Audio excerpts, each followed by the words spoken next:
Hi, welcome back. Today I talked to the amazing Marny Kennedy about how she learned how to cope with feeling really out of control.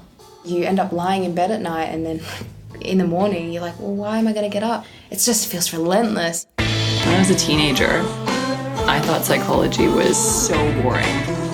I didn't even know that it could be easier. It wasn't until I started changing my mind that I started understanding what freedom was.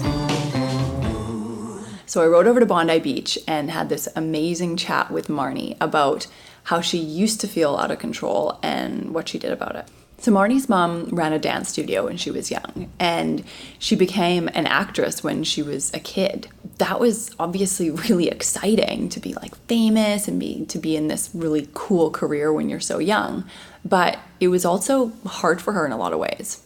You know, Mum was always very protective of the fact that she didn't want to come across as ever favouring. There was that underlying tone of people who didn't know me very well had an idea of who I was. From about 11 onwards, I was doing kid shows for almost 10 years. And I was always really hyper aware that what I did for a career may rub people the wrong way. You just want to fit in. I did a TV show when I was 17, and the stress of year 12, my skin had broken out, all these different things that everyone deals with on a daily basis as a teenager. It was on screen forever.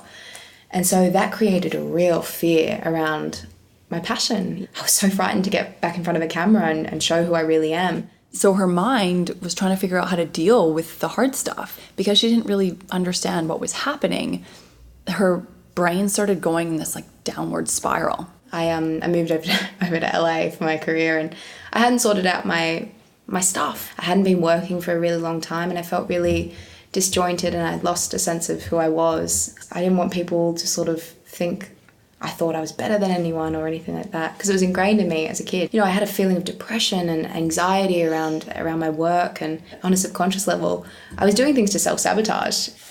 And she started feeling out of control because her mind started realizing that there was all this stuff that was happening, with her career and what jobs she was getting or not getting.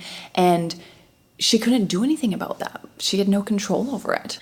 I remember feeling really alone and really helpless. It was really frustrating, and I know what I wanted to get to. And it was just this feeling of I felt so out of control. So what does it feel like to be out of control? To me, it's terrifying. When I realized that I actually have no power over things that are happening around me, I kind of start to panic. Even right now, I have no control over how people are going to respond to these videos. I have no control whether people are going to like what I'm saying or they're going to hate it, if they're going to be nice to me or they're going to be not nice to me. That's pretty scary. So what do you do when you realize you have no control?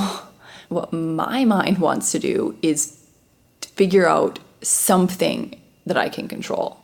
Try to make sure that people like me, or make sure that I do the best possible job, or make sure that I plan everything to the littlest detail to make sure it all goes exactly as I want it to. So I'm desperately trying to control things.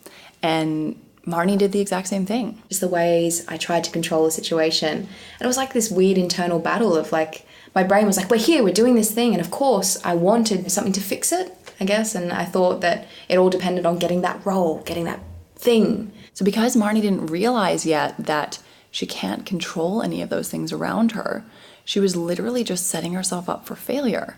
And then she started feeling really bad about herself.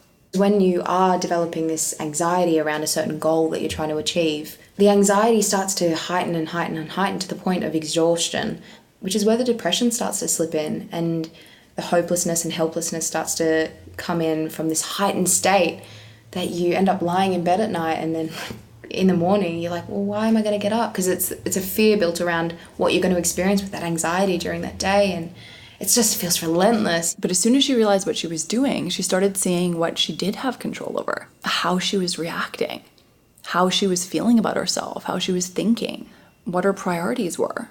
That measure of success doesn't work, because you could be miserable while you're working on set or anything like that. Your measure of success comes from how well you feel in your mind, in your heart. So she literally had to rise above her brain's panic response, which is a pretty tough thing to do. And often we need some help in doing that. So I found that so important. That was a massive game changer for me, just to see someone talk about it. And then she was literally free. Once she stopped focusing on everything around her that she couldn't control, she could start focusing on herself and building the life that she actually wanted, figuring out who she really wanted to be. Brain is so powerful. And when you've got a healthy relationship with your own mind, you're kind of unstoppable. And when I faced that was just liberating. It was freedom. So all you need to do when you feel out of control is just remember that you actually can't control anything that happens around you. You can't control how people act, how they treat you, what they think of you, how they feel about you, and then start focusing on you. Who do you want to be? Literally write down a list of all of the things that you love about yourself or love about people that are close to you. Qualities that you really admire, kindness, generosity, bravery, creativity. Put this list somewhere where you can see it and look at it every day. And once you're focusing on those things, you'll start acting more and more like that. It stops mattering so much what anyone else is thinking or feeling or saying or doing. And that's power. Because whatever is happening around you, you can create the life that you want and nothing can stop you. So next week I'm going to talk about something that happened when I was 16. My mom just all of a sudden left my family and moved to another country. That's all. Thanks for watching.